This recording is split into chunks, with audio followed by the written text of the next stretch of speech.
Dechová hudba Gloria letos oslavila neuvěřitelných 30 let od svého založení svým současným kapelníkem, trumpetistou a skladatelem Zdeňkem Gurským. A v adventním čase přijela potěšit diváky do sálu Kulturního domu v Lohovci, kde zahrála nejen skladby ze svého stálého repertoáru, ale také mnoho písní vánočních.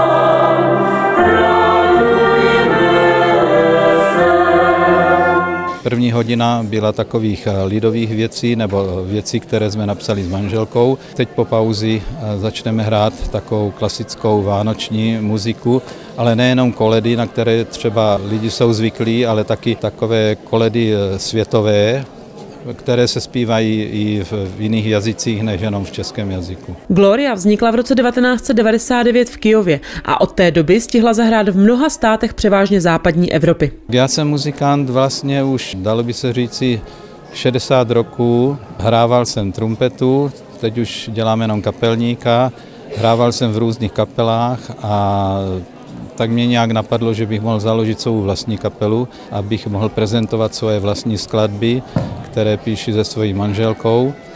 A tak vznikla Gloria, vzniklo vydavatelství, vznikla kapela a tak jsme se rozjeli a vlastně dneska fungujeme nejenom v České republice, na Moravě, na Slovensku, ale taky v zahraničí hlavně. A kam jezdíte? No převážně západní Evropa, Německo, Rakousko, Holandsko, Švýcarsko a to máme všechno projezdění. V současné době má dechová hudba 13 muzikantů v různém věku.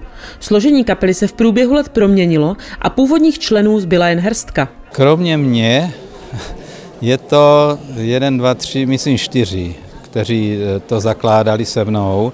Ostatní, jak je vidět, tak jsou ještě mladí, někteří ještě teda nebyli na světě. No ale tak snažíme se to obměňovat, aby kapela šla dále. Po mně přijdou taky další noví a doufám, že ta Gloria ještě třeba jednou tolik bude slavit. Jak vůbec hledáte ty nové talenty mezi sebe? Tak buď na doporučení muzikantů, mých kolegů, protože toto není hlavně zaměstnání samozřejmě těch muzikantů, hrají ve filharmonii, hrají v divadlech, jsou učitelé.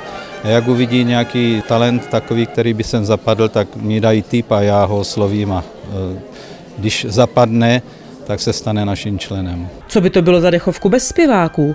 Ti samozřejmě nechybí ani v Glorii. Od zpěvaček, když začnu, Kateřina Burešová, která teda studuje zpěv na Janáčkově akademii v Brně, potom je to Ivana Šustková, která je učitelka, a potom jsou to 2 kluci šikovní mladí, Zdeněk Novák a Jarda Černý. Kapelník Zdeněk Gurský je ke svým kolegům kritický a nedostatky, které na koncertech slyší, s nimi také probírá, aby se mohli neustále zdokonalovat. Jak hodnotíte dnešní koncert? Tak já to hodnotím z mé stránky tak trošku kriticky, protože já posuzuji výkony muzikantů a zpěváků. Podstatně, jak to hodnotí potom publikum. No. Já myslím, že publikum je nadšené, tleská zdatně. Tak to jsem rád, tak já si myslím, že to není špatný.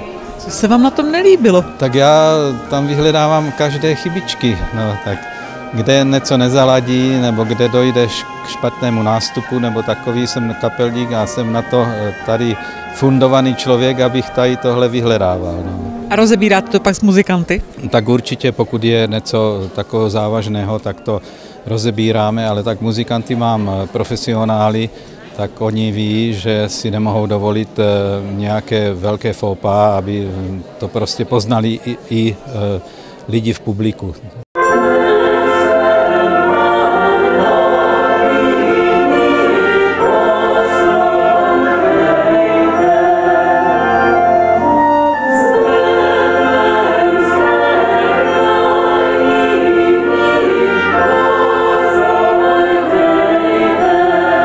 Gloria sice hraje převážně v zahraničí, kde je velice populární, i tak stihne celou řadu koncertů.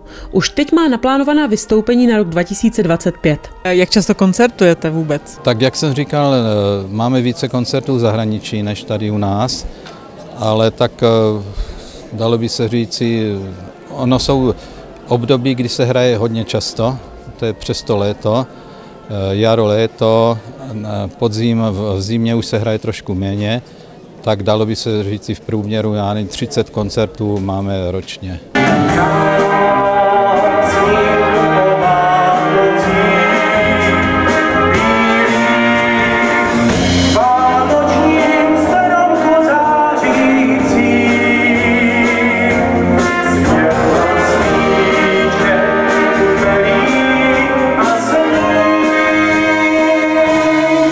A co by kapele i příchozím Zdeněk Gurský popřál k Vánocům a do dalších let? No a když už jsme teda u toho výročí a u toho adventního koncertu, co byste přál sobě a svým muzikantům do toho dalšího roku a do těch dalších 30 let? Tak sobě bych přál samozřejmě zdraví, stejně tak muzikantům, aby se nám dařilo. No a celkově bych všem přál, aby teda ty Vánoce proběhly v klidu a takové pohodě, aby prostě jsme se odpoutali od nějakých takových všedních těch každých starostí každodenních a měli poklidné Vánoce.